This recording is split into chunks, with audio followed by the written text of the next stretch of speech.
Welcome to Edus academy. നമ്മൾ actually AIIMS NORCET അല്ലെ, AIIMS NORCET എക്സാമിന്റെ കുറച്ച് മോഡൽ ക്വസ്റ്റ്യൻസ് ഡിസ്കസ് ചെയ്ത് വരികയായിരുന്നു.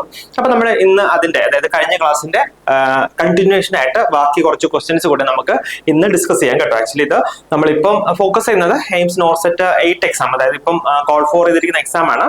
അത് കഴിഞ്ഞിട്ട് വരുന്നത്, അതായത് സെപ്റ്റംബറിൽ നമുക്ക് നോർസെറ്റ് 9th ഫേസ് എക്സാം ഉണ്ടാകും. സോ അപ്പോൾ ഈ എക്സാംസിന് വേണ്ടിയൊക്കെ പ്രത്യേകിച്ച് എയിംസില് നഴ്സിംഗ് ഓഫീസർ ആകാൻ താല്പര്യമുള്ള, അതിനുവേണ്ടി എക്സാമിന് വേണ്ടി പ്രിപ്പയർ ചെയ്യുന്ന എല്ലാവർക്കും ഉപകാരപ്രദമാകുന്ന ഒരു വീഡിയോ ആണ് അല്ലെങ്കിൽ ക്ലാസ് ആണ്. കൂടാതെ ഏതൊരു നഴ്സിംഗ് കോമ്പറ്റേറ്റീവ് എക്സാമിന്, ഇപ്പം PSC, കേരള PSC ആയിക്കോട്ടെ, RRB, ESIC, ഏത് എക്സാമിനാണെങ്കിലും നമുക്ക് ഇതുപോലുള്ള കുറച്ച് ക്വസ്റ്റ്യൻസ് പ്രതീക്ഷിക്കാം കേട്ടോ. അപ്പം ഏതൊരു നഴ്സിംഗ് എക്സാമിന് പ്രിപ്പയർ ആകുന്നവരായാലും ഈ ക്വസ്റ്റ്യൻ ഡിസ്കഷൻ നിങ്ങൾ കണ്ടു നോക്കുക, പൂർണ്ണമായിട്ട് ഫുള്ളായിട്ട് കാണുക. നിങ്ങൾക്ക് ഉറപ്പായിട്ട് ഇത് പ്രയോജനപ്പെടും. കാരണം വളരെ ഇമ്പോർട്ടന്റ് ആയിട്ടുള്ള കുറച്ച് ക്വസ്റ്റ്യൻസ് ആണ് നമ്മൾ ആക്ച്വലി ഈ സീരീസിൽ ഡിസ്കസ് ചെയ്യുക കേട്ടോ. അപ്പൊ നമുക്ക് ഫസ്റ്റ് ക്വസ്റ്റ്യനിലേക്ക് പോകാം. സോ ആദ്യത്തെ ക്വസ്റ്റ്യൻ ഇതാണ്: child suffering from projectile vomiting shows what type of acid base imbalance in ABG. അതായത് വളരെ ഇമ്പോർട്ടന്റ് ആയിട്ടുള്ള ഒരു ടോപ്പിക്കാണ്, ഈ ABG അല്ലെങ്കിൽ ആസിഡ് ബേസ് ഇംബാലൻസ് അല്ലെങ്കിൽ ആസിഡ് ബേസ് ഡിസോർഡേഴ്സ് എന്നൊക്കെ പറഞ്ഞിട്ട് വളരെ ഇമ്പോർട്ടന്റ് ആയിട്ടുള്ള ടോപ്പിക്കാണ്. ഏതൊരു നഴ്സിംഗ് എക്സാം എടുത്തു കഴിഞ്ഞാലും ഇവിടെ നിന്ന് സാധാരണ നമുക്ക് ക്വസ്റ്റ്യൻസ് കിട്ടാറുണ്ട്. അപ്പം ഇവിടെ എന്താ ചോദിച്ചേക്കുന്നത്? A child suffering from projectile vomiting, അതായത് കുഞ്ഞിന് പ്രൊജക്ടൈൽ വോമിറ്റിംഗ് ഉണ്ട്. ആ കുഞ്ഞിന്റെ ABG, അതായത് ആർട്ടീരിയൽ ബ്ലഡ് ഗ്യാസ് അനാലിസിസ് നോക്കിക്കഴിഞ്ഞാൽ ഏത് അബ്നോർമാലിറ്റി ആയിരിക്കും നമുക്ക് കാണാനായിട്ട് കഴിയുക? ഏതായിരിക്കും? ഓപ്ഷൻസ് എന്താ പറയുന്നത്? ഒന്ന്, option A respiratory acidosis, option B respiratory alkalosis, option C metabolic acidosis, option D metabolic alkalosis അല്ലെ. അപ്പം ഏത് ആസിഡ് ബേസ് ഇംബാലൻസ് ആയിരിക്കും പ്രൊജക്ടൈൽ വോമിറ്റിംഗ് ആയിട്ട് പ്രസന്റ് ചെയ്യുന്ന കുഞ്ഞിന് കാണാനായിട്ട് കഴിയുക ABG? അപ്പൊ എന്തായിരിക്കും? അപ്പോ ഇവിടെ എന്താ സംഭവം? കുഞ്ഞ് വൊമിറ്റ് ചെയ്യുന്നു അല്ലെ. അപ്പൊ വൊമിറ്റ് ചെയ്യുമ്പോൾ നമ്മുടെ ഗ്യാസ്ട്രിക് കണ്ടന്റ് ആയിരിക്കും കൂടുതലായിട്ട് പോവുക. അപ്പൊ ഗ്യാസ്ട്രിക് കണ്ടന്റിൽ ഏറ്റവും കൂടുതൽ ഉണ്ടാകുക എന്താണ്? നമ്മുടെ ആസിഡ് കമ്പോണന്റ് ആണ് അല്ലെ. അപ്പൊ കുഞ്ഞിന്റെ ശരീരത്തിൽ നിന്ന് ആസിഡ് പുറത്തേക്ക് പോകുന്നു അല്ലെ, അപ്പൊ ഇവിടെ ഒരു മെറ്റബോളിക് ചേഞ്ച് ആണ് വരിക. ആസിഡ് പോകുന്നത് കൊണ്ട് തന്നെ ആൽക്കലിയുടെ, അതായത് ഇംബാലൻസ് ഉണ്ടാവും, ആൽക്കലിയുടെ ലെവൽ കൂടും. അപ്പോൾ എന്തായിരിക്കും ഉണ്ടാകുക? മെറ്റബോളിക് ആൽക്കലോസിസ് അല്ലെ. മെറ്റബോളിക് ആൽക്കലോസിസ് ആകും കുഞ്ഞിന്റെ ABG ഫൈൻഡിങ്ങിൽ കാണുക. നമുക്ക് അതിന്റെ ഡീറ്റെയിൽ ആയിട്ടുള്ള റാഷണൽ നമുക്ക് നോക്കാം കേട്ടോ. അതായത് ഇപ്പം ഇത് മീൻസ് ഈ ഒരു എന്താണ് ഒരു ടൈപ്പ് ക്വസ്റ്റ്യൻ ആണ്, പക്ഷേ ABG നിന്ന് പല രീതിയിൽ നമുക്ക് ക്വസ്റ്റ്യൻസ് ചോദിക്കാം. അപ്പൊ ആക്ച്വലി അതിന്റെ കൺസെപ്റ്റ് ക്ലിയർ ആയിട്ടുണ്ടെങ്കിൽ മാത്രമേ നമുക്ക് ആ ആൻസേഴ്സ് ചെയ്യാനായിട്ട് കഴിയത്തുള്ളൂ. ചിലപ്പോൾ നമുക്ക് ഒരു ഏതെങ്കിലുമൊക്കെ വാല്യൂസ് തന്നിട്ട് അതിന്റെ ABG ഇന്റർപ്രിട്ടേഷൻ ഏതാണെന്ന് ചോദിക്കാം, അല്ലെങ്കിൽ കോസസിൽ നിന്നൊക്കെ ക്വസ്റ്റ്യൻസ് ചോദിക്കാം കേട്ടോ. അപ്പൊ നമുക്ക് ഡീറ്റെയിൽ ആയിട്ട് ABGയുടെ എന്താണ് അല്ലെങ്കിൽ ആസിഡ് ബേസ് ബാലൻസിന്റെ ജസ്റ്റ് ഒരു ഇമ്പോർട്ടന്റ് ആയിട്ടുള്ള പോയിന്റ്സ് നമുക്ക് ജസ്റ്റ് ഒന്ന് നോക്കാം. അപ്പം എന്താണ് ആസിഡ് ബേസ് ബാലൻസ് എന്ന് പറയുന്നത്? അപ്പൊ ആസിഡ് ബേസ് ബാലൻസ് എന്ന് പറഞ്ഞു കഴിഞ്ഞാൽ refers to the regulation of hydrogen ion കേട്ടോ. വളരെ ഇമ്പോർട്ടന്റ് ആണ്. അതായത് regulation of hydrogen ion concentration in the body. നമ്മുടെ ശരീരത്തില് H+ അല്ലെങ്കിൽ ഹൈഡ്രോജൻ അയോൺ കോൺസെൻട്രേഷന്റെ റെഗുലേഷനെ റെഫർ ചെയ്യുന്ന ടേം ആണ് എന്ത്? ആസിഡ് ബേസ് ബാലൻസ് എന്ന് പറയുക. In the body to maintain a stable blood pH. നമുക്കൊക്കെ അറിയാലേ, നമ്മുടെ ബ്ലഡിലുള്ള അല്ലെങ്കിൽ നമ്മുടെ നോർമൽ ആയിട്ടുള്ള ബ്ലഡ് pH എന്ന് പറയുന്നത് ബിറ്റ്വീൻ 7.35 to 7.45 അല്ലെ. നമ്മുടെ pH എന്ന് പറയുന്നത് 7.35 to 7.45 ആണ്. സോ ഇത് റെഗുലേറ്റ് ചെയ്യുന്ന എന്താണ്? ഹൈഡ്രോജൻ അയോൺ കോൺസെൻട്രേഷൻ ആണ് നമ്മൾ ആസിഡ് ബേസ് ബാലൻസ് എന്ന് പറയുക. അപ്പൊ ഇതിൽ 1-2 കാര്യങ്ങളുണ്ട്. അപ്പൊ നമ്മുടെ മെയിൻ ആയിട്ട് നമ്മുടെ എന്താണ് pH വാല്യൂ മെയിൻ ആയിട്ട് ഡിറ്റർമിൻ ചെയ്യുന്നത് ഹൈഡ്രോജൻ അയോൺ കോൺസെൻട്രേഷൻ ആണ്. കുറച്ചുകൂടെ ആക്യുറേറ്റ് ആയിട്ട് പറഞ്ഞു കഴിഞ്ഞാൽ negative logarithm of hydrogen ion concentration ആണ് കേട്ടോ. ഇത്രയും കാര്യങ്ങൾ ഓർക്കുക. നമുക്ക് ആക്ച്വലി എക്സാം പോയിന്റ് ഓഫ് വ്യൂല് ഇത്രയും കാര്യങ്ങൾ നമ്മൾ വളരെ ഇമ്പോർട്ടന്റ് ആയിട്ട് പഠിച്ചിരിക്കണം.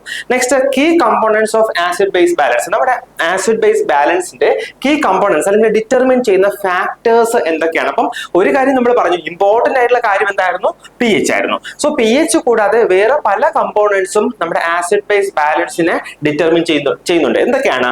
ഒന്ന് PaO2, അതായത് partial pressure of oxygen. Second ആയിട്ട് വരുന്നത് എന്താണ്? PaCO2, അതായത് partial pressure of carbon dioxide. മൂന്നാമതായിട്ട് വരുന്നത് ബൈകാർബണേറ്റ്, HCO3 എന്ന് പറയുന്ന ബൈകാർബണേറ്റ്. അപ്പൊ ഇത്രയും കാര്യങ്ങളാണ് നമ്മുടെ ആസിഡ് ബേസ് ബാലൻസിൽ വരുന്ന കീ കമ്പോണൻസ് എന്ന് ഓർക്കാം. അപ്പം എന്താണ് pH? ഞാൻ പറഞ്ഞല്ലോ, pH എന്ന് പറഞ്ഞു കഴിഞ്ഞാൽ നമ്മുടെ ആക്ച്വലി ബ്ലഡിലുള്ള ഹൈഡ്രജൻ അയൺ കോൺസെൻട്രേഷന്റെ നെഗറ്റീവ് ലോഗരിതം. ആക്ച്വലി ഈ നമ്മൾ അത് കുറച്ച് ഡെപ്തിലുള്ള കാര്യമാണ്, അപ്പോൾ അത്രയും ഡെപ്തിൽ നമുക്ക് ആക്ച്വലി നമ്മുടെ ഈ എക്സാമിന് വേണ്ട കേട്ടോ. അപ്പം ആക്ച്വലി നമ്മുടെ ബ്ലഡില് ഹൈഡ്രജൻ അയൺ കോൺസെൻട്രേഷൻ എന്ന് പറഞ്ഞു കഴിഞ്ഞാൽ അത് വളരെ കുറവാണ്. ആക്ച്വലി കോൺസെൻട്രേഷൻ എന്ന് പറഞ്ഞാൽ 0.000 അങ്ങനെ വളരെ കുറച്ചാണ് നമ്മുടെ ആക്ച്വലി ബോഡിയിലെ ഹൈഡ്രജൻ അയൺ കോൺസെൻട്രേഷൻ വരിക. സോ അതുകൊണ്ട് നമുക്ക് അത്രയും ചെറിയ വാല്യൂ എടുക്കാൻ കഴിയാത്തത് കാരണമാണ് നമ്മൾ എന്ത് എടുക്കുക? നെഗറ്റീവ് ലോഗരിതം എടുക്കുക കേട്ടോ. എന്തെടുക്കുക? Negative logarithm.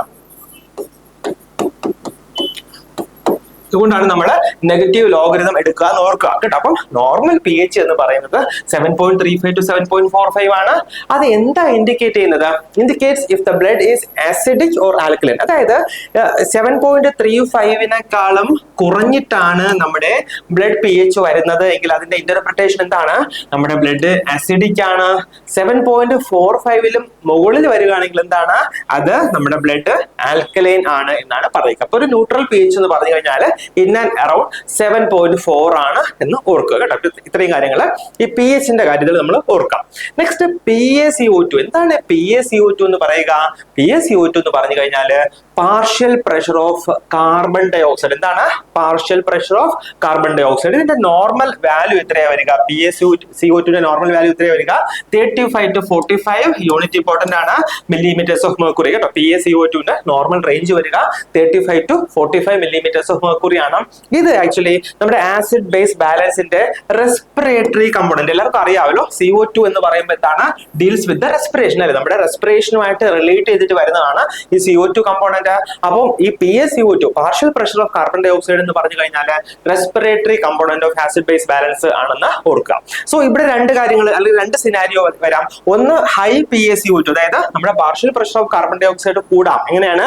ഈ 45-ലും നോർമൽ വാല്യൂ പറഞ്ഞല്ലോ 35 to 45. അപ്പൊ 45-ൽ കൂടി കഴിഞ്ഞു കഴിഞ്ഞാൽ അതെന്താ അതിന്റെ അർത്ഥം? Indicates hypo ventilation. അതായത് നമ്മൾ ആക്ച്വലി വെന്റിലേറ്റ് ചെയ്യുമ്പോൾ, അതായത് റെസ്പിറേഷൻ ചെയ്യുമ്പോൾ അല്ലെങ്കിൽ എക്സലേഷൻ ഒക്കെ ചെയ്യുമ്പോൾ എന്താ സംഭവിക്കുക? നമ്മുടെ ശരീരത്തിൽ നിന്നുള്ള കാർബൺ ഡൈ ഓക്സൈഡ് ആണ് ലങ്സിലൂടെ പുറത്തേക്ക് പോകുക അല്ലെ? CO2 പുറത്തേക്ക് പോകുന്നു. അപ്പം എന്താണ്? നോർമലി ഉള്ള ഒരു വെന്റിലേഷനിൽ അഡിക്വേറ്റ് ആയിട്ടുള്ള കാർബൺ ഡൈ ഓക്സൈഡ് നമ്മുടെ ശരീരത്തിൽ നിന്ന് എക്സൈൽ ആയി പോകുന്നു. സപ്പോസ് ആലോചിച്ച് നോക്കിയേ, ഹൈപ്പോ വെന്റിലേഷൻ. ഇപ്പൊ ചില മസ്കുലർ അല്ലെങ്കിൽ ന്യൂറോ മസ്കുലർ ഡിസോർഡേഴ്സ് ഒക്കെ ഉണ്ട്. അതായത് ഇപ്പം മയസ്തീനിയ ഗ്രേവിസ് പോലെയുള്ള അല്ലെങ്കിൽ GBSലൊക്കെ എന്താ സംഭവിക്കുക? അവിടെ ആക്ച്വലി നമ്മുടെ റെസ്പിറേഷൻ പ്രോപ്പർ നടക്കുന്നില്ല. കാരണം എന്താണ്? നമ്മുടെ മസിൽസ്, റെസ്പിറേറ്ററി മസിൽസ് ഫംഗ്ഷൻ ചെയ്യുന്നില്ല. അപ്പൊ അവിടെ ഹൈപ്പോ വെന്റിലേഷൻ വരും. അതായത് നോർമലി നമ്മുടെ റെസ്പിറേഷൻ നടക്കുന്നില്ല, അവിടെ ഹൈപ്പോ വെന്റിലേഷൻ വരും. അപ്പൊ നമ്മുടെ ബോഡിയിൽ എന്താ സംഭവിക്കുക? PaCO2, അതായത് partial pressure of carbon dioxide കൂടും, നോർമലിൽ നിന്ന് വല്ലാതെ കൂടും. സോ അതെന്താ ഇൻഡിക്കേറ്റ് ചെയ്യുന്നത്? Indicates respiratory acidosis. അതായത് ഇപ്പൊ PaCO2 മോർ ദാൻ 45 ആണെങ്കിൽ യൂഷ്വലി എന്താ സംഭവിക്കുക? പേഷ്യന്റിന് ഹൈപ്പോ വെന്റിലേഷൻ ഉണ്ടാകും. ഹൈപ്പോ വെന്റിലേഷൻ എന്ന് പറഞ്ഞു കഴിഞ്ഞാൽ നോർമൽ ആയിട്ടുള്ള റെസ്പിറേഷൻ നടക്കുന്നില്ല. അപ്പൊ ശരീരത്തിലെ ആസിഡ് അല്ലെങ്കിൽ CO2ന്റെ അളവ് കൂടും. CO2 എപ്പോഴും എന്താ ഇൻഡിക്കേറ്റ് ചെയ്യുക? CO2 ഇൻഡിക്കേറ്റ് ചെയ്യുക ആസിഡിക് കമ്പോണന്റ് ഓഫ് റെസ്പിറേറ്ററി. റെസ്പിറേറ്ററിയുടെ ആസിഡിക് കമ്പോണന്റ് ആണ് ഈ CO2 എന്ന് ഓർക്കുക. അപ്പം ഹൈപ്പോ വെന്റിലേഷൻ കാരണം നമുക്ക് റെസ്പിറേറ്ററി അസിഡോസിസ് ഉണ്ടാകും കേട്ടോ. നെക്സ്റ്റ് എന്താണ്? നെക്സ്റ്റ് സിനാരിയോ പറയുന്നത് ലോ PaO2, അതായത് ലോ PaCO2, അതായത് decreased partial pressure of carbon dioxide less than 35 millimeters of mercury. അത് ഏത് സിനാരിയോയിൽ അല്ലെങ്കിൽ ഏത് കേസിലാണ് അത് വരിക? Indicates hyperventilation. സപ്പോസ് ഒരു പേഷ്യന്റ് വല്ലാണ്ട് ഹൈപ്പർ വെന്റിലേറ്റ് ചെയ്യാണ്, കൂടുതൽ അയാൾ എന്ത് ചെയ്യുക? റെസ്പിറേറ്ററി റേറ്റ് കൂട്ടിയിട്ട് ഹൈപ്പർ വെന്റിലേറ്റ്, അതായത് increased rate and depth of respiration അയാൾ കൂട്ടിക്കഴിഞ്ഞാൽ എന്താ സംഭവിക്കുക? അയാളുടെ ശരീരത്തിലുള്ള കാർബൺ ഡൈ ഓക്സൈഡ് കൂടുതലായിട്ട് പുറത്തേക്ക് പോലെ, അതായത് ശരീരത്തിൽ കാർബൺ ഡൈ ഓക്സൈഡിന്റെ അളവ് അല്ലെങ്കിൽ കോൺസെൻട്രേഷൻ എന്ന് പറയുന്നത് കുറവായിരിക്കും. അപ്പൊ അതുകൊണ്ട് എന്താ മെയിൻ ചെയ്യുന്നത് പേഷ്യന്റിന് റെസ്പിറേറ്ററി ആൽക്കലോസിസ്, വളരെ ഇമ്പോർട്ടന്റ് ആയിട്ടുള്ള കൺസെപ്റ്റ് ആണ്. അതായത് PaCO2 മോർ ദാൻ 45 ആണെങ്കിൽ ഇൻഡിക്കേറ്റ്സ് ഹൈപ്പോ വെന്റിലേഷൻ. എന്താണത്? റെസ്പിറേറ്ററി അസിഡോസിസിലാണ് ഉണ്ടാവുക. PaCO2 ലെസ് ദാൻ 35 ആണെങ്കിൽ എന്താണ്? ഹൈപ്പർ വെന്റിലേഷൻ ആണ്. അവിടെ റെസ്പിറേറ്ററി ആൽക്കലോസിസ് ആണ് എന്ന് ഓർക്കുക കേട്ടോ, വളരെ ഇമ്പോർട്ടന്റ് ആണ്. നെക്സ്റ്റ് ബൈകാർബണേറ്റ് അല്ലെ, ബൈകാർബണേറ്റ്. അപ്പൊ ബൈകാർബണേറ്റിന്റെ നോർമൽ റേഞ്ച് എത്രയാണ് പറയുക? 22 to 26 മില്ലി ഇക്വലൻസ് പെർ ലിറ്റർ കേട്ടോ. 22 to 26 മില്ലി ഇക്വലൻസ് പെർ ലിറ്റർ ആണ് ബൈകാർബണേറ്റിന്റെ നോർമൽ വാല്യൂ വരിക. ഇത് ആക്ച്വലി എന്താണ്? മെറ്റബോളിക് കമ്പോണന്റ് ആണ്. നമ്മൾ നേരത്തെ പറഞ്ഞു PaCO2 നമ്മൾ പറഞ്ഞു റെസ്പിറേറ്ററി കമ്പോണന്റ് ആണ്. ബൈകാർബണേറ്റ് എന്താണ്? Metabolic component of acid base balance. നമ്മുടെ ആസിഡ് ബേസ് ബാലൻസിന്റെ മെറ്റബോളിക് കമ്പോണന്റ് ആണ് ഈ ബൈകാർബണേറ്റ് എന്ന് ഓർക്കുക. സോ ആ കേസിൽ ഹൈ ബൈകാർബണേറ്റ്, അതായത് ബൈകാർബണേറ്റ് ലെവൽ 26-നേക്കാളും എബോവിലേക്ക് പോയി കഴിഞ്ഞാൽ എന്താ സംഭവം? മെറ്റബോളിക് ആൽക്കലോസിസ് ഉണ്ടാകും. ലോ ബൈകാർബണേറ്റ്, അതായത് അത് ലെസ് ദാൻ 22 വന്നു കഴിഞ്ഞാൽ എന്താ സംഭവിക്കുക? മെറ്റബോളിക് ആസിഡോസിസ് ആണ് എന്ന് ഓർക്കുക കേട്ടോ. അപ്പം ഈ ഇത്രയും സിനാരിയോസ് നമ്മുടെ മനസ്സിൽ ഉണ്ടാകണം. കൂടാതെ ഞാൻ എന്താ പറഞ്ഞത്? PaO2, അതായത് നമ്മുടെ പാർഷ്യൽ പ്രഷർ ഓഫ് ഓക്സിജൻ അല്ലെ, ഓക്സിജന്റെ പാർഷ്യൽ പ്രഷർ നോർമൽ എന്ന് പറയുന്നത് 80 to 100 millimeters of mercury ആണ്. ഇത് എന്താ ഇൻഡിക്കേറ്റ് ചെയ്യുന്നത്? Reflex oxygenation. നമ്മുടെ ശരീരത്തില് പ്രോപ്പർ ആയിട്ട് ഓക്സിജനേഷൻ നടക്കുന്നുണ്ടോ, നമ്മുടെ ടിഷ്യൂ ലെവലിൽ പ്രോപ്പർ ആയിട്ട് ഓക്സിജനേഷൻ നടക്കുന്നുണ്ടോ എന്നുള്ളതാണ് ഈ പാർഷ്യൽ പ്രഷർ ഓഫ് ഓക്സിജൻ എന്നുള്ളത് കൊണ്ട് ഇൻഡിക്കേറ്റ് ചെയ്യുന്നത്. ലോ ലെവൽസ്, അതായത് less than 80 millimeters of mercury ഒക്കെ വന്നു കഴിഞ്ഞാൽ എന്താണ്? Suggest hypoxaemia. പേഷ്യന്റിന് ഹൈപ്പോക്സീമിയ എന്ന് പറഞ്ഞു കഴിഞ്ഞാൽ എന്താണ്? ഹൈപ്പോക്സിയ അറിയാല്ലേ, അതായത് ഡിക്രീസ്ഡ് ലെവൽ ഓഫ് ഓക്സിജൻ. ഈമിയ എന്ന് പറഞ്ഞു കഴിഞ്ഞാൽ ബ്ലഡില്, അതായത് നമ്മുടെ ബ്ലഡില് ഡൈലൂട്ട് ആയിരിക്കുന്ന അല്ലെങ്കിൽ അവൈലബിൾ ആയിരിക്കുന്ന ഓക്സിജന്റെ അളവ് കുറവാണ് എന്നുള്ളതാണ് ഈ ഹൈപ്പോക്സീമിയ എന്നുള്ളത് കൊണ്ട് ഇൻഡിക്കേറ്റ് ചെയ്യുന്നത്. എന്താണ്? Less than PaO2 less than 80 ആണെങ്കിലാണ് നമ്മൾ എന്ത് പറയുക? ഹൈപ്പോക്സീമിയ എന്ന് പറയുക. ദെൻ നമ്മൾ എങ്ങനെയാണ് നമ്മുടെ ABG അനാലിസിസിലേക്ക് പോകുക? അപ്പൊ നമ്മൾ ആക്ച്വലി നമ്മുടെ ക്വസ്റ്റ്യൻ എന്തായിരുന്നു? അതായത് കണ്ടിന്യൂസ് ആയിട്ട് പേഷ്യന്റ് വൊമിറ്റിംഗ് ഉണ്ടാകുകയാണെങ്കിൽ എന്താ സംഭവിക്കുക? അവിടെ ആസിഡ് പോകുന്നു. ആസിഡ് പോകുമ്പോൾ അവിടെ പേഷ്യന്റ് ആൽക്കലോസിസ് ആണ്. റെസ്പിറേറ്ററിൽ അവിടെ ഒരു ചേഞ്ചും വരുന്നില്ല. അതുകൊണ്ട് എവിടെ ചേഞ്ച് വരിക? മെറ്റബോളിക്കിലാണ്. അതുകൊണ്ടാണ് മെറ്റബോളിക് ആൽക്കലോസിസ് ആൻസർ വരിക. അപ്പം സപ്പോസ് നമുക്ക് ചിലപ്പോൾ ഇനി ഒരു സിനാരിയോ തന്നിട്ട് അല്ലെങ്കിൽ കുറച്ച് വാല്യൂസ് തന്നിട്ട് അതിന്റെ ഇന്റർപ്രിട്ടേഷൻ ആയിരിക്കും നമുക്ക് എക്സാമിന് ചോദിക്കുക. സോ നമുക്ക് അത് എങ്ങനെ സോൾവ് ചെയ്യുന്നു നോക്കാം. So determine the primary disorder. നമുക്ക് തന്നിരിക്കുന്ന ABG വാല്യൂവിന്റെ പ്രൈമറി ഡിസോർഡർ നമ്മൾ ഐഡന്റിഫൈ ചെയ്യുക. എങ്ങനെ നമ്മൾ ഐഡന്റിഫൈ ചെയ്യുക? ഏതൊക്കെ പാരാമീറ്റേഴ്സ് നോക്കണം? നമ്മൾ പറഞ്ഞു അല്ലെ, pH നോക്കാം, PaCO2 നോക്കാം, ദെൻ ബൈകാർബണേറ്റ് നോക്കാം, PaO2 നോക്കാം കേട്ടോ. പക്ഷെ വളരെ ഇമ്പോർട്ടന്റ് ആയിട്ട് വരിക pH, PaCO2 കൂടാതെ ബൈകാർബണേറ്റ് ആണ്. അപ്പൊ നമ്മൾ ആദ്യം എന്താ ചെക്ക് ചെയ്യുക? Use the pH. നമ്മൾ pH നോക്കുന്നു. കൂടാതെ പ്രൈമറി അബ്നോർമൽ വാല്യൂ pH നോക്കിയതിനു ശേഷം ഈ തന്നിരിക്കുന്നത് PaCO2 ബൈകാർബണേറ്റ് ഇതില് പ്രൈമറി ആയിട്ടുള്ള അല്ലെങ്കിൽ ആദ്യമായിട്ടുള്ള ചേഞ്ച് ഏത് കമ്പോണന്റ് ആണെന്ന് നോക്കുക. എന്നിട്ട് നമ്മൾ എന്ത് ചെയ്യുക? ഡിസോർഡർ ഐഡന്റിഫൈ ചെയ്യുക. ഇതാണ് നമ്മൾ ആദ്യത്തെ സ്റ്റെപ്പിലേക്ക് വരിക. സെക്കൻഡ്, അപ്പൊ നമുക്ക് ഒരു പ്രിലിമിനറി ആയിട്ടുള്ള ഒരു ഐഡിയ നമുക്ക് pH ൽ നിന്നും കൂടാതെ PaCO2 നിന്നും ബൈകാർബണേറ്റിൽ നിന്നും നമുക്ക് കിട്ടും. നെക്സ്റ്റ് എന്താ ചെയ്യുക? നമ്മൾ ചെക്ക് ഫോർ കോമ്പൻസേഷൻ. അതായത് നമ്മുടെ ബോഡിക്ക് തന്നെ ഒരു മെക്കാനിസം ഉണ്ടല്ലേ, അതായത് ഒരു അബ്നോർമൽ ആയിട്ടുള്ള ആസിഡ് ബേസ് ബാലൻസ് അല്ലെങ്കിൽ ആസിഡ് ബേസ് ഇംബാലൻസ് പേഷ്യന്റ് വന്നിട്ടുണ്ടെങ്കിൽ നമ്മുടെ ബോഡി തന്നെ അത് കോമ്പൻസേറ്റ് ചെയ്യാനായിട്ട് ട്രൈ ചെയ്യും. അത് ആക്ച്വലി പറയുക, സപ്പോസ് പേഷ്യന്റിന് റെസ്പിറേറ്ററി കമ്പോണന്റിലാണ് ചേഞ്ച് വരിക എങ്കിൽ ആരാണ് കോമ്പൻസേറ്റ് ചെയ്യുക? മെറ്റബോളിക് കമ്പോണന്റ് ആണ് ചേഞ്ച് ചെയ്യുക കേട്ടോ. അത് ഞാൻ പറഞ്ഞുതരാം. സോ അപ്പം ഈ ഒരു കാര്യം ഓർക്കുക, റെസ്പിറേറ്ററി കമ്പോണന്റിലാണ് പ്രൈമറി അല്ലെങ്കിൽ ആദ്യമായിട്ട് ചേഞ്ച് വരുന്നത് എങ്കിൽ എന്ത് ചെയ്യുക? മെറ്റബോളിക് കമ്പോണന്റിലായിരിക്കും കോമ്പൻസേറ്റ് ചെയ്യാനായിട്ട് ശ്രമിക്കുക. അപ്പൊ ഇതിൽ 3 സിനാരിയോ വരുന്നുണ്ട്. ഒന്ന് complete compensation, 2 partial compensation, 3 no compensation. അപ്പൊ നമുക്ക് എങ്ങനെ മനസ്സിലാകും ഈ കംപ്ലീറ്റ്ലി കോമ്പൻസേഷൻ നടന്നിട്ടുണ്ടോ എന്നുള്ളത്? സോ നമ്മൾ അവിടെ pH നോക്കുക. pH ഇപ്പോ നോർമലിലേക്ക് റിട്ടേൺ ചെയ്തിട്ടുണ്ടോ? അതായത് pH returns to normal, pH നോർമലിലേക്ക് റിട്ടേൺ ചെയ്തു. പക്ഷേ ബാക്കി 2 കമ്പോണൻസ്, അതായത് PaCO2 കൂടാതെ ബൈകാർബണേറ്റ്സ്, ഇത് അബ്നോർമൽ ആയിട്ട് നിൽക്കുകയാണ് എങ്കിൽ കേട്ടോ, അതായത് pH നോർമലിലേക്ക് വന്നു, കൂടാതെ PaCO2 ബൈകാർബണേറ്റ് ഇതിൽ ഏതെങ്കിലും ഒരു കമ്പോണന്റ് എന്താണ് അബ്നോർമൽ ആയിട്ട് നിൽക്കുകയാണെങ്കിൽ അതിന്റെ അർത്ഥം എന്താണ്? കംപ്ലീറ്റ് കോമ്പൻസേഷൻ ആണ്. അതായത് ഇപ്പം ഞാൻ പറഞ്ഞല്ലോ CO2ലാണ് ചേഞ്ച് വന്നതെങ്കിൽ ബൈകാർബണേറ്റ് കോമ്പൻസേറ്റ് ചെയ്ത് pH നോർമലിലേക്ക് കൊണ്ടെത്തിച്ചു. അതാണ് കംപ്ലീറ്റ് കോമ്പൻസേഷൻ എന്നുള്ളത് കൊണ്ട് ഉദ്ദേശിക്കുന്നത്. നെക്സ്റ്റ് എന്താണ്? Partial compensation. എന്താണ് ഈ പാർഷ്യൽ കോമ്പൻസേഷൻ എന്ന് പറയുക? അതായത് ബോഡി കോമ്പൻസേറ്റ് ചെയ്യാനായിട്ട് ട്രൈ ചെയ്തു, പക്ഷെ അത് കംപ്ലീറ്റ് ആയിട്ട് സക്സസ്ഫുൾ ആയി ഉണ്ടായില്ല. അതാണ് പാർഷ്യൽ കോമ്പൻസേഷൻ എന്ന് പറയുക. So pH is closer to normal കേട്ടോ. pH എന്താണ്, നോർമലിന്റെ അടുത്തേക്ക് വന്നോ, പക്ഷെ ഫുൾ ആയിട്ട് കറക്റ്റ് ആയിട്ടില്ല. അതാണ് ഇവിടെ വരിക, പാർഷ്യൽ കോമ്പൻസേഷനിൽ വരിക. മൂന്നാമത്തെ സിനാരിയോ എന്താണ്, നോ കോമ്പൻസേഷൻ. ഇവിടെ കോമ്പൻസേഷനെ വന്നിട്ടില്ല, no effort by the body to correct the imbalance. അതായത് നമ്മുടെ pH അബ്നോർമൽ ആണ്, ബൈകാർബണേറ്റ് CO2 ഇതിൽ ഏതെങ്കിലും ഒരു കമ്പോണന്റ് അബ്നോർമൽ ആണ്. ഇതാണ് നോ കോമ്പൻസേഷൻ എന്നുള്ളത് കൊണ്ട് ഉദ്ദേശിക്കുന്നത്. സോ കോമൺ ആയിട്ടുള്ള ആസിഡ് ബേസ് ഡിസോർഡേഴ്സ് നമ്മുടെ ബോഡിയിൽ ഏതൊക്കെ ഉണ്ടാവുക, അതായത് രണ്ട് കാര്യങ്ങളാണ്. ഒന്ന് അസിഡോസിസ് അല്ലെങ്കിൽ ആൽക്കലോസിസ് ഉണ്ടാകും. അപ്പൊ ഏതൊക്കെ കമ്പോണന്റ് ഉണ്ടാകും, അസിഡോസിസ് ആണെങ്കിൽ റെസ്പിറേറ്ററി അസിഡോസിസ് ഉണ്ടാകാം, മെറ്റബോളിക് അസിഡോസിസ് ഉണ്ടാകാം. ആൽക്കലോസിസ് ആണെങ്കിലോ റെസ്പിറേറ്ററി ആൽക്കലോസിസ് ഉണ്ടാകാം, മെറ്റബോളിക് ആൽക്കലോസിസ് ഉണ്ടാകാം. അപ്പൊ ഇതിൽ നമുക്ക് ഇത് എങ്ങനെ ഐഡന്റിഫൈ ചെയ്യാമെന്നുള്ളതാണ് ഈ പറയുന്നത്. അപ്പൊ റെസ്പിറേറ്ററി അസിഡോസിസ് എന്തുണ്ടാകും, റെസ്പിറേറ്ററി എന്ന് പറയുമ്പോൾ എന്താണ് നമ്മുടെ മനസ്സിലേക്ക് വരിക, CO2 ചേഞ്ച് ഉണ്ടാവില്ല. റെസ്പിറേറ്ററി എന്ന് പറയുമ്പോൾ നമുക്ക് എന്തിന് ചേഞ്ച് ഉണ്ടാവും, കാർബൺ ഡൈ ഓക്സൈഡിന് ചേഞ്ച് ഉണ്ടാവും എന്നുള്ള കാര്യം ഓർക്കാം. CO2 ചേഞ്ച് ഉണ്ടാകും എന്നുള്ള കാര്യം ഓർക്കാം കേട്ടോ. അപ്പോ CO2 ചേഞ്ച് വന്നു. അപ്പം പ്രൈമറി ഡിസ്റ്റർബൻസ് എന്ന് പറഞ്ഞാൽ എന്താണ്, റെസ്പിറേറ്ററി അസിഡോസിസ്. അപ്പം CO2 അളവ് അല്ലെങ്കിൽ CO2 കോൺസെൻട്രേഷൻ കൂടുന്നു അല്ലെ, അതായത് ഇൻക്രീസ്ഡ് PaCO2 വരുന്നു. ഏതിലാണ്, റെസ്പിറേറ്ററി അസിഡോസിസ്. കൂടാതെ pH എന്ത് വ്യത്യാസം വരിക, അസിഡോസിസ് ഞാൻ പറഞ്ഞു pH താഴേക്ക് വരും അല്ലെ. സോ ഡിക്രീസ്ഡ് pH ആയിരിക്കും, pH അളവ് കുറയുന്നു. pH 7.35 കുറഞ്ഞു വരുന്നു. PaCO2 ഓൾറെഡി കൂടുതലാണെന്ന് പറഞ്ഞില്ലേ, ഇൻക്രീസ്ഡ് PaCO2. കൂടാതെ കോമ്പൻസേറ്റഡ് ആണെങ്കിൽ, അതായത് കോമ്പൻസേഷൻ നടന്നിട്ടുണ്ടെങ്കിൽ മാത്രം ബൈകാർബണേറ്റ് കൂടുന്നു കേട്ടോ. ബൈകാർബണേറ്റ് കൂടുന്നത് കോമ്പൻസേഷൻ നടന്നിട്ടുണ്ടെങ്കിൽ മാത്രം. നെക്സ്റ്റ് എന്താണ്, റെസ്പിറേറ്ററി ആൽക്കലോസിസ്. റെസ്പിറേറ്ററി ആൽക്കലോസിസിൽ എന്തിന്റെ ചേഞ്ച് ആവുക, റെസ്പിറേറ്ററി ആകുമ്പോൾ CO2 ചേഞ്ച് ആവുക. CO2 കൂടിക്കഴിഞ്ഞാൽ അസിഡോസിസ് ആകും, അപ്പോൾ CO2 കുറഞ്ഞു കഴിഞ്ഞാൽ എന്താകുന്നുണ്ട്, ആൽക്കലോസിസ് ആകും എന്ന് ഓർക്കുക കേട്ടോ. അപ്പം PaCO2 എന്ത് ചെയ്യുന്നു, കുറയുന്നു. ആൽക്കലോസിസിൽ pH എന്താണ്, pH കൂടുന്നു. ആൽക്കലോസിസിൽ pH കൂടുന്നു, PaCO2 കുറയുന്നു. കൂടാതെ ബൈകാർബണേറ്റ് എന്ത് ചെയ്യുന്നു, കുറയുന്നു. എങ്ങനെയാണ്, കോമ്പൻസേറ്റഡ് ആണെങ്കിൽ മാത്രം ബൈകാർബണേറ്റ് കുറയുന്നു, അതും കൂടെ ഓർക്കാം.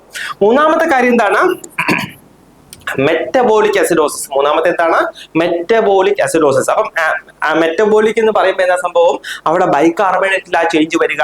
അപ്പോൾ ബൈകാർബണേറ്റ് കൂടിക്കഴിഞ്ഞാൽ എന്താ സംഭവിക്കുക, ആൽക്കലോസിസ് വരും. അപ്പോൾ ബൈകാർബണേറ്റ് എന്ത് ചെയ്യണം, കുറയണം. മെറ്റബോളിക് അസിഡോസിസിലെ ബൈകാർബണേറ്റ് എന്ത് ചെയ്യണം, കുറയണം. കൂടാതെ അസിഡോസിസ് ആണല്ലോ, അപ്പൊ pH എന്ത് ചെയ്യണം, pH കുറയണം. ദെൻ ബൈകാർബണേറ്റ് കുറയണം, നമ്മൾ പറഞ്ഞല്ലോ ബൈകാർബണേറ്റ് കുറയണം. കോമ്പൻസേഷൻ നടന്നിട്ടുണ്ടെങ്കിൽ PaCO2 കുറയും എന്നുള്ള കാര്യം ഓർക്കാം. നെക്സ്റ്റ് എന്താണ്, ലാസ്റ്റ് വരിക മെറ്റബോളിക് ആൽക്കലോസിസ് അല്ലെ. Metabolic alkalosis. അപ്പം മെറ്റബോളിക് എന്ന് പറയുമ്പോൾ ബൈകാർബണേറ്റിന്റെ ചേഞ്ച് ആണ്. ആൽക്കലോസിസ് എന്ന് പറയുമ്പോൾ ബൈകാർബണേറ്റിന്റെ അളവ് കൂടുന്നു അല്ലെ, അല്ലെങ്കിൽ ബൈകാർബണേറ്റിന്റെ പ്രഷർ കൂടുന്നു. 22 to 26, അതായത് 26 കൂടുതലായിട്ട് ബൈകാർബണേറ്റ് വന്നു കഴിഞ്ഞാലാണ് നമ്മൾ എന്ത് പറയുക, മെറ്റബോളിക് ആൽക്കലോസിസ് വരിക പറയുക. ആൽക്കലോസിസിൽ pH എന്താണ്, pH ഇൻക്രീസ് ആണ്, ബൈകാർബണേറ്റ് ഓൾറെഡി ഇൻക്രീസ്ഡ് ആണ്. കോമ്പൻസേഷൻ നടന്നിട്ടുണ്ടെങ്കിൽ PaCO2 partial pressure of carbon dioxide കൂടുന്നു എന്നുകൂടി ഓർക്കുക. സോ ഇതാണ് കോമൺ ആയിട്ട് നമ്മുടെ ബോഡിയിൽ കണ്ടുവരുന്ന ആസിഡ് ബേസ് ഡിസോർഡേഴ്സ്. അപ്പൊ നമുക്കിത് എങ്ങനെ ഓർത്തിരിക്കാം, അതായത് നമുക്കിത് ഓർത്തിരിക്കാൻ വളരെ സിമ്പിൾ ആയിട്ടുള്ള ഒരു ന്യൂമോണിക് ഉണ്ട്, അതാണ് ഈ റോം എന്ന് പറയുക കേട്ടോ. റോം. അപ്പൊ നമുക്ക് ഈ റോം വെച്ചിട്ട് നമുക്ക് ഈ ആസിഡ് ബേസ് ഇംബാലൻസ് ഓർത്തിരിക്കാം കേട്ടോ. റോം. അപ്പൊ റോം എന്ന് പറഞ്ഞു കഴിഞ്ഞാൽ റെസ്പിറേറ്ററി ഓപ്പോസിറ്റ് കേട്ടോ. റെസ്പിറേറ്ററി എന്താണ്, respiratory opposite. So in respiratory ഡിസോർഡേഴ്സിൽ എന്താ സംഭവിക്കുക, pHഉം പാർഷ്യൽ പ്രഷർ ഓഫ് കാർബൺ ഡൈ ഓക്സൈഡും മൂവ് ചെയ്യുന്നത് എങ്ങോട്ടാണ്, ഓപ്പോസിറ്റ് ഡയറക്ഷനിലാണ്. അപ്പൊ എന്താണ്, റെസ്പിറേറ്ററിയിലെ pH, ഈ രണ്ട് കാര്യം കൂടെ ഓർത്തിരിക്കുന്നത്. റെസ്പിറേറ്ററിയിലെ pHഉം PaCO2, അത് അറിയാമല്ലോ. PaCO2 ആണ് റെസ്പിറേറ്ററി ഡിറ്റർമിൻ ചെയ്യുക. അപ്പൊ pHഉം PaCO2 ഓപ്പോസിറ്റ് ഡയറക്ഷനിൽ മൂവ് ചെയ്യും എന്ന് ഓർക്കുക. അപ്പൊ എന്താണ്, pH കുറഞ്ഞു കഴിഞ്ഞാൽ എന്ത് സംഭവിക്കും, PaCO2 കൂടും. ഏതിലാണ്, റെസ്പിറേറ്ററി അസിഡോസിസിൽ. pH കുറയുമ്പോൾ PaCO2 കൂടുന്നു, അതാണ് റെസ്പിറേറ്ററി അസിഡോസിസ്. സപ്പോസ് pH കൂടി കഴിഞ്ഞാൽ അപ്പൊ എന്ത് സംഭവിക്കണം, PaCO2 കുറയണം. അങ്ങനെ വന്നു കഴിഞ്ഞാൽ എന്താണ്, റെസ്പിറേറ്ററി ആൽക്കലോസിസ് ആണ് എന്ന് ഓർക്കുക കേട്ടോ. റെസ്പിറേറ്ററി ആൽക്കലോസിസിൽ എന്താ സംഭവിക്കുക, pH കൂടുമ്പോൾ partial pressure of carbon dioxide കുറയും. അപ്പൊ ഈ കാര്യം കൂടെ ഓർക്കുക. അപ്പം റോം നമ്മൾ കണ്ടു അല്ലെ, റോമില് Rഉം Oയും കണ്ടു. നെക്സ്റ്റ് Me ആണ്. Me എന്ന് പറയുമ്പോൾ എന്താണ്, മെറ്റബോളിക് ഈക്വൽ കേട്ടോ. Me എന്ന് പറഞ്ഞു കഴിഞ്ഞാൽ എന്താണ്, മെറ്റബോളിക് ഈക്വൽ ആണെന്ന് ഓർക്കുക. അപ്പം മെറ്റബോളിക് ഡിസോർഡേഴ്സിൽ എന്തിനാ ചേഞ്ച് വരിക, CO2 പകരം ബൈകാർബണേറ്റിനാ ചേഞ്ച് വരിക അല്ലെ. അപ്പം എന്താണ്, pH എച്ചും ബൈകാർബണേറ്റും എങ്ങോട്ടാ മൂവ് ചെയ്യുക? ഈക്വൽ അല്ലേ? അപ്പം സെയിം ഡയറക്ഷനിലാണ് ഈ പി എച്ചും ബൈകാർബണേറ്റും മൂവ് ചെയ്യുക എന്നുള്ളത് ഓർക്കുക. ഇതിലാണ് മെറ്റബോളിക് ഡിസോർഡേഴ്സ്. അതാണ് ഈ ME മെറ്റബോളിക് ഈക്വൽ. അപ്പം പി എച്ച് കുറയുമ്പോൾ എന്താ സംഭവിക്കുക? ബൈകാർബണേറ്റും കുറയുന്നു. ഇതിലാണ് മെറ്റബോളിക് അസിഡോസിസിൽ പി എച്ച് കുറയുമ്പോൾ ബൈകാർബണേറ്റ് കുറയുന്നു. അപ്പം പി എച്ച് കൂടുമ്പോ എന്താ സംഭവിക്കുക? പി എച്ച് കൂടുമ്പോൾ എന്ത് സംഭവിക്കും? ബൈകാർബണേറ്റും കൂടുന്നു. ഇതിലാണ് മെറ്റബോളിക് ആൽക്കലോസിസ്. അതാണ് ME, അതായത് മെറ്റബോളിക് ഈക്വൽ എന്ന് പറയുക. രണ്ട് പി എച്ചും ബൈകാർബണേറ്റും സെയിം ഡയറക്ഷനിൽ മൂവ് ചെയ്യുന്നു എന്നുള്ളത് കൂടി ഓർക്കുക കേട്ടോ, എന്നുള്ള കാര്യം കൂടി ഓർക്കുക. ഇതായിരുന്നു എന്താ നമ്മുടെ ABGയിൽ നിന്ന് ആക്ച്വലി നമ്മൾ ഇത്രയും വളരെ ഇമ്പോർട്ടന്റ് ആയിട്ടുള്ള പോർഷൻസ് അല്ലെങ്കിൽ വളരെ ഇമ്പോർട്ടന്റ് ആയിട്ടുള്ള പോയിന്റ്സ് കവർ ചെയ്തു. അപ്പം ABGയിൽ നിന്ന് നമുക്കൊരു ക്വസ്റ്റ്യൻ വരികയാണെങ്കിൽ മിക്കവാറും ഈ ഏരിയാസ് കവർ ചെയ്തിട്ട് അല്ലെങ്കിൽ ഇവിടെ നിന്നായിരിക്കും നമുക്ക് ക്വസ്റ്റ്യൻസ് വരിക കേട്ടോ. അപ്പൊ നെക്സ്റ്റ് ക്വസ്റ്റ്യൻ നമ്മൾ ഡിസ്കസ് ചെയ്യാനായിട്ട് പോകുന്നത് കമ്മ്യൂണിറ്റിയിൽ നിന്നുള്ള ഒരു ക്വസ്റ്റ്യൻ ആണ്. കമ്മ്യൂണിറ്റിയിൽ നിന്നുള്ള ഒരു ക്വസ്റ്റ്യൻ ആണ്. സോ ഇത് എന്താ ക്വസ്റ്റ്യൻ എന്താ? In A population of 1000 people diagnostic test for diabetes was conducted. അതായത് 1000 പേരുള്ള ഒരു പോപ്പുലേഷനിൽ നമ്മൾ ഒരു ഡയബറ്റീസ് മെലിറ്റസ് ഡയഗ്നോസ് ചെയ്യാനുള്ള ഒരു ടെസ്റ്റ് കണ്ടക്ട് ചെയ്തു. അതിൽ actually 95 people were truly diabetic. ഈ പറയുന്നതില് 95 പേര്, അതായത് 1000-ല് 95 പേര് എന്തായിരുന്നു? അവർക്ക് ശരിക്കും ഡയബറ്റീസ് മെലിറ്റസ് ഉണ്ടായിരുന്നു.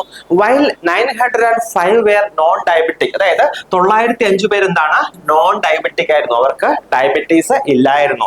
The test correctly identified 85 diabetes as positive, അതായത് diabetes as positive and incorrectly classified 10 diabetes as negative. അതായത് ഈ 95 പേരിൽ ഈ ടെസ്റ്റ് 85 പേര് പോസിറ്റീവ് ആയിട്ട് അല്ലെങ്കിൽ ഡയബറ്റീസ് മെലിറ്റസ് ഉണ്ട് എന്ന് ഡയഗ്നോസ് ചെയ്തു.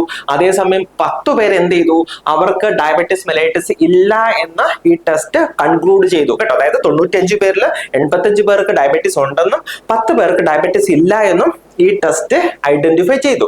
Calculate the sensitivity of the test. അതായത് ഈ ടെസ്റ്റിന്റെ സെൻസിറ്റിവിറ്റി കാൽക്കുലേറ്റ് ചെയ്യാനാണ് പറഞ്ഞേക്കുക. സോ അതിന്റെ ഓപ്ഷൻസ് എന്തൊക്കെയാ വരിക? Option A 45%, B 30%, C 90%, option D 75%. അപ്പം ഈ ടെസ്റ്റിന്റെ സെൻസിറ്റിവിറ്റി എന്താണ് എന്നാണ് ചോദിച്ചേക്കുന്നത്. അപ്പൊ ആക്ച്വലി സെൻസിറ്റിവിറ്റി, സ്പെസിഫിസിറ്റി കേട്ടോ, ഈ രണ്ട് കാര്യങ്ങളും വളരെ ഇമ്പോർട്ടന്റ് ആണ്. സാധാരണ നമ്മുടെ എക്സാംസിനൊക്കെ ചോദിക്കുന്നതാണ്. അപ്പൊ എന്താണ് ആക്ച്വലി നമുക്ക് ഇതിന്റെ ഒരു ഫോർമുല ഉണ്ട് അല്ലെ? അതായത് സെൻസിറ്റിവിറ്റി ഓഫ് എ ടെസ്റ്റ് കണ്ടുപിടിക്കാൻ നമുക്കൊരു ഫോർമുല ഉണ്ട്. എന്താണ് ആ ഫോർമുല? അതായത് ട്രൂ പോസിറ്റീവ്. സെൻസിറ്റിവിറ്റി എന്ന് പറഞ്ഞാൽ എന്താണ്? ആദ്യമായിട്ട് സെൻസിറ്റിവിറ്റി എന്ന് പറഞ്ഞു കഴിഞ്ഞാൽ ability of a test to identify true positive. അതായത് ഒരു ടെസ്റ്റിന്റെ കഴിവാണ് എന്ത് കണ്ടുപിടിക്കാനുള്ള? ട്രൂ പോസിറ്റീവ് ആയിട്ടുള്ള ആൾക്കാരെ കണ്ടുപിടിക്കാനുള്ള കഴിവിനാണ് നമ്മൾ എന്ത് പറയുക? സെൻസിറ്റിവിറ്റി എന്ന് പറയുക കേട്ടോ. അതായത് സെൻസിറ്റിവിറ്റി എന്ന് പറഞ്ഞാൽ ability of a test to identify true positive. അപ്പൊ ഇതിന്റെ ഫോർമുല എന്താ വരിക? ട്രൂ പോസിറ്റീവ്, അതായത് true positive divided by true positive plus false negative into 100. ഞാൻ പറഞ്ഞുതരാം. സോ ആക്ച്വലി ഇവിടെ ആൻസർ വരിക എന്താണ്? 90% ആണ് ഇവിടെ ഈ ടെസ്റ്റിന്റെ സെൻസിറ്റിവിറ്റി ആയിട്ട് വരിക. അത് എങ്ങനെ നമുക്ക് ആൻസറിലേക്ക് എത്തി എന്ന് നോക്കാം. അപ്പൊ ഞാൻ പറഞ്ഞല്ലോ, സെൻസിറ്റിവിറ്റി എന്ന് പറയുന്നത് എന്താണ്? അതിന്റെ ഫോർമുല വരിക true positive divided by true positive plus false negative into 100 അല്ലെ? അപ്പം നമുക്ക് ജസ്റ്റ് ഒന്ന് നോക്കാം. അപ്പൊ നമ്മുടെ ടെസ്റ്റ് ഇവിടെ ആക്ച്വലി ട്രൂ പോസിറ്റീവ് ആയിട്ട് കണ്ടുപിടിച്ചത് എത്ര പേരെയായിരുന്നു? നമ്മുടെ ടെസ്റ്റ്, അതായത് നമ്മുടെ diabetes screening test true positive ആയിട്ട് കണ്ടുപിടിച്ച എത്ര പേരെയായിരുന്നു? 85 അല്ലെ? 85 പേരെയാണ് ആക്ച്വലി ട്രൂ പോസിറ്റീവ് എന്ന് പറഞ്ഞ് നമ്മുടെ ടെസ്റ്റ് കണ്ടുപിടിച്ചത്. അതിലെ എത്ര പേര് ഫോൾസ് നെഗറ്റീവ് ആയിരുന്നു? അപ്പം 85 ആയിരുന്നു നമ്മുടെ ട്രൂ പോസിറ്റീവ് അല്ലേ? അപ്പൊ ഡിനോമിനേറ്ററിൽ വരിക ട്രൂ പോസിറ്റീവ്, ന്യൂമറേറ്ററിൽ 85, അതായത് ട്രൂ പോസിറ്റീവ് ആയിരുന്നു. താഴെ എന്താണ്? ട്രൂ പോസിറ്റീവ് 85 പ്ലസ് എത്രയാണ്? False negative. നമുക്ക് ആക്ച്വലി 95 പേർക്ക് ഡയബറ്റീസ് ഉണ്ടായിരുന്നു. പക്ഷേ നമ്മുടെ ടെസ്റ്റ് 85 പേര് അത് പോസിറ്റീവായിട്ട് കണ്ടുപിടിച്ചു. 10 പേര് എന്ത് പറ്റി? False negative. അവര് പോസിറ്റീവ് ആയിരുന്നു അല്ലെ? അവർക്ക് ശരിക്കും ഡയബറ്റീസ് ഉണ്ടായിരുന്നു. പക്ഷെ നമ്മുടെ ടെസ്റ്റ് ആക്ച്വലി ഈ 10 പേര് ഐഡന്റിഫൈ ചെയ്യാനായിട്ട് കഴിഞ്ഞില്ല. അപ്പൊ അതെന്താണ്? ഫോൾസ് നെഗറ്റീവ് ആയിട്ട് വന്നു അല്ലെ? സോ അപ്പൊ ഇതാണ് true positive divided by true positive plus false negative into 100 ആണ് വരിക. വരിക. അപ്പം ഇത് ആക്ച്വലി കാൽക്കുലേറ്റ് ചെയ്യുമ്പോൾ നമുക്ക് എത്ര കിട്ടും? ഏകദേശം എനിക്ക് തോന്നുന്നു 89.47% കിട്ടും അല്ലേ. അപ്പം നമുക്ക് റൗണ്ട് ചെയ്തിട്ട് എത്ര പറയാം? 90% എന്ന് പറയാം കേട്ടോ. അപ്പം ഇതാണ് ആക്ച്വലി എന്താണ് ഈ ടെസ്റ്റിന്റെ സെൻസിറ്റിവിറ്റി. അതായത് ഈ ടെസ്റ്റ് 90% സെൻസിറ്റീവ് ആണ് എന്നുള്ളതാണ് അർത്ഥമാക്കുന്നത്. അപ്പൊ എന്താണ് സെൻസിറ്റിവിറ്റി എന്ന് പറയുക? സെൻസിറ്റിവിറ്റി എന്ന് പറഞ്ഞു കഴിഞ്ഞാൽ ability of a test to identify true positive. അപ്പൊ വേറെ ഞാൻ പറഞ്ഞല്ലോ, വേറൊരു ടേം കൂടെ അവിടെ വരുന്നുണ്ട്. എന്താണ്? സ്പെസിഫിസിറ്റി ഓഫ് എ ടെസ്റ്റ് അല്ലെ. എന്താണ് specificity of a test? Specificity of a test എന്ന് പറഞ്ഞു കഴിഞ്ഞാൽ ability of a test to identify എന്താണ്? ട്രൂ നെഗറ്റീവ് കേട്ടോ. ട്രൂ നെഗറ്റീവിനെ ഐഡന്റിഫൈ ചെയ്യാനുള്ള ഒരു ടെസ്റ്റിന്റെ പ്രോപ്പർട്ടിയാണ് നമ്മൾ എന്ത് പറയുക? സ്പെസിഫിസിറ്റി എന്ന് പറയുക. അപ്പൊ സാധാരണ ഈ സെൻസിറ്റിവിറ്റിയിൽ നിന്നും സ്പെസിഫിസിറ്റിയിൽ നിന്നും ഒക്കെ നമുക്ക് ക്വസ്റ്റ്യൻസ് ചോദിക്കാറുണ്ട്. അപ്പം ആക്ച്വലി നമ്മൾ ഇന്ന് ഡിസ്കസ് ചെയ്തത് വളരെ ഇമ്പോർട്ടന്റ് ആയിട്ട് നമ്മുടെ സാധാരണ എക്സാംസിന് കവർ ചെയ്യുന്ന ഏരിയയിൽ നിന്നുള്ള ക്വസ്റ്റ്യൻസ് ആണ്. അപ്പൊ നമ്മള് ഈ ഒരു സീരീസ് നമ്മൾ കണ്ടിന്യൂ ചെയ്യുന്നതായിരിക്കും. കൂടാതെ തന്നെ നമ്മുടെ നോർസെറ്റ് 8 എക്സാം അതിന് വേണ്ടിയുള്ള ക്രാഷ് കോഴ്സ് നമ്മുടെ എഡ്യൂസ് അക്കാഡമിയിൽ അവൈലബിൾ ആണ്. കൂടാതെ നോർസെറ്റ് 9 വേണ്ടിയുള്ള, അതായത് നെക്സ്റ്റ് സെപ്റ്റംബറിൽ വരാൻ പോകുന്ന നോർസെറ്റ് 9 വേണ്ടിയുള്ള ലോങ് ടേം ബാച്ചും നമ്മൾ എഡ്യൂസ് അക്കാഡമിയിൽ സ്റ്റാർട്ട് ചെയ്യുകയാണ്. അപ്പോൾ നമ്മുടെ ക്ലാസ്സുകൾക്ക് ജോയിൻ ചെയ്യാൻ താല്പര്യമുള്ളവർ എത്രയും പെട്ടെന്ന് നമ്മുടെ ഓഫീസുമായിട്ട് കോൺടാക്ട് ചെയ്യുക. വളരെ നന്നായിട്ട് പഠിച്ച് നിങ്ങൾക്ക് എത്രയും പെട്ടെന്ന് എയിംസിൽ നഴ്സിംഗ് ഓഫീസർ ഒക്കെ ആകാൻ കഴിയട്ടെ എന്ന് ആശംസിച്ചുകൊണ്ട് ഞാൻ നിർത്തുന്നു.